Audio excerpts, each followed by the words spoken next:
is Fritz Kersting, and I would like to tell you a true story of divine chastisement.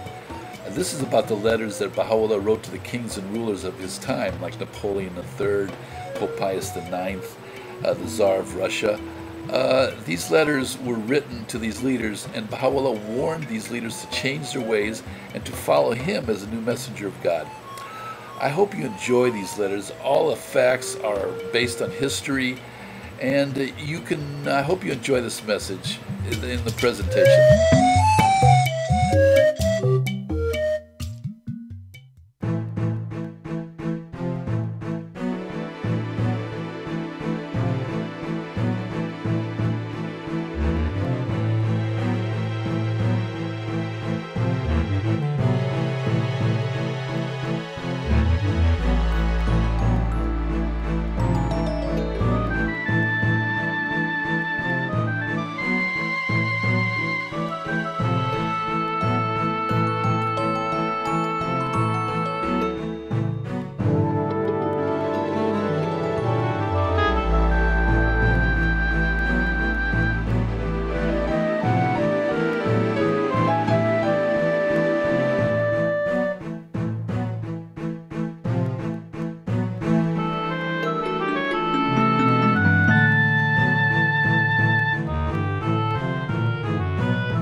Okay, Charles Louis Napoleon Bonaparte was born on April 20th, 1808, the son of Napoleon I's brother, Louis.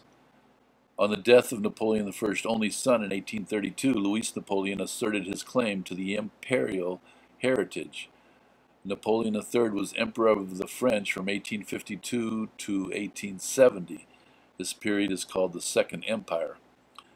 On December 2nd, 1851, Louis Napoleon, posing as a savior of the French society from radical revolution, seized personal power. He promulgated a constitution that gave him a presidential term of 10 years with almost full powers. The parliamentary bodies had only advisory roles. A year later, he established the Second Empire and took the title Napoleon III. In 1857, allied with Britain and Turkey, he won victory over Russia in the Crimean War. In 1858, Napoleon III survived an attempt on his life by an Italian radical, reminding him to get on the good side of Italy. And in 1859, Napoleon III sided with Italy against Austria. The French endeavor in Mexico was a failure. He put Maximilian over there. It did not last long, and the Archduke was eventually assassinated.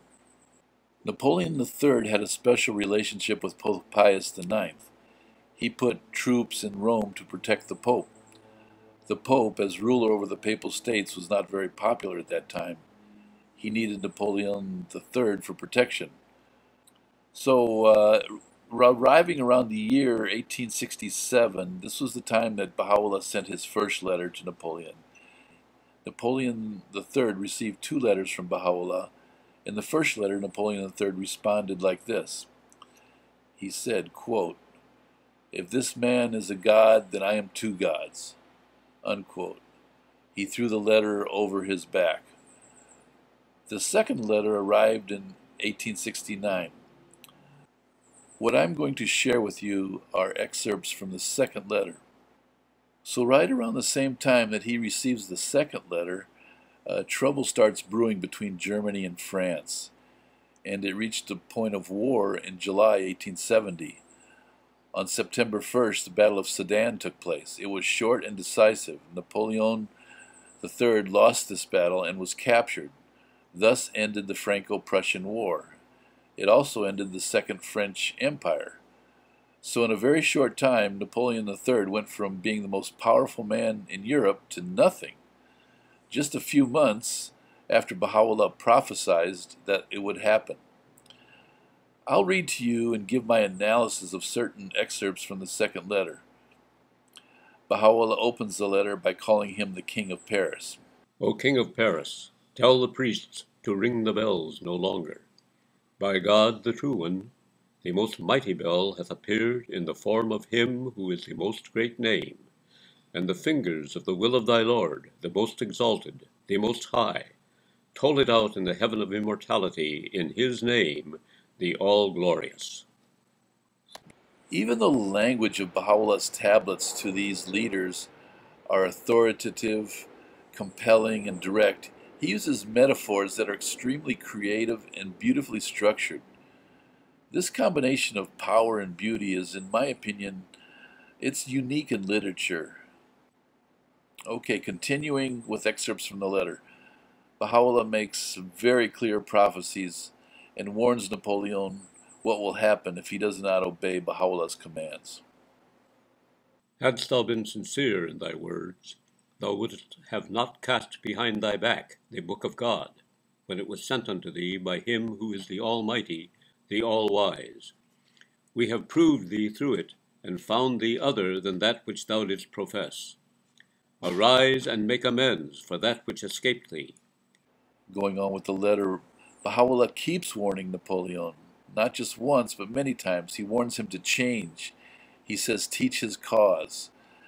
Ere long the world and all that thou possessest will perish, and the kingdom will remain unto God, thy Lord, and the Lord of thy fathers of old. For what thou hast done, thy kingdom shall be thrown into confusion, and thine empire shall pass from thine hands as a punishment for that which thou hast wrought. Then wilt thou know how thou hast plainly erred. Commotions shall seize all the people in that land, unless thou arisest to help this cause, and followest him who is the Spirit of God in this, the straight path. Hath thy pomp made thee proud? By my life it shall not endure. Nay, it shall soon pass away, unless thou holdest fast to this firm cord.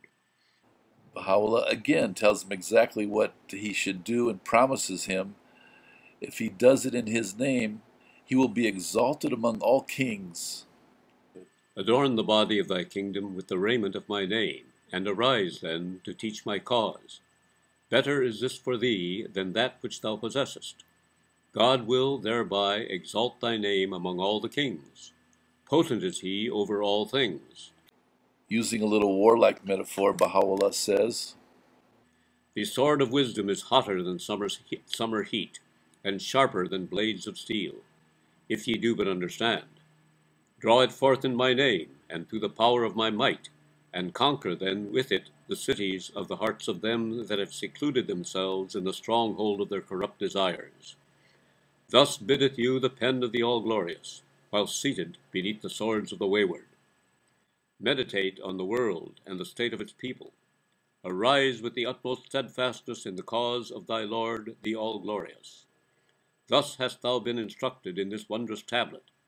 We verily have desired naught for thee, save that which is better for thee than all that is on earth. Unto this testify all created things, and beyond them this perspicuous book. Baha'u'llah tells him how his kingdom is worth nothing to God. Exultest thou over the treasures thou dost possess, knowing they shall perish? Rejoicest thou in that thou rulest a span of earth, when the whole world, in the estimation of the people of Baha, is worth as much as the black in the eye of a dead ant? I think this is very, very clear that his kingdom is worth less than the black in the eye of a dead ant. That's very effective language.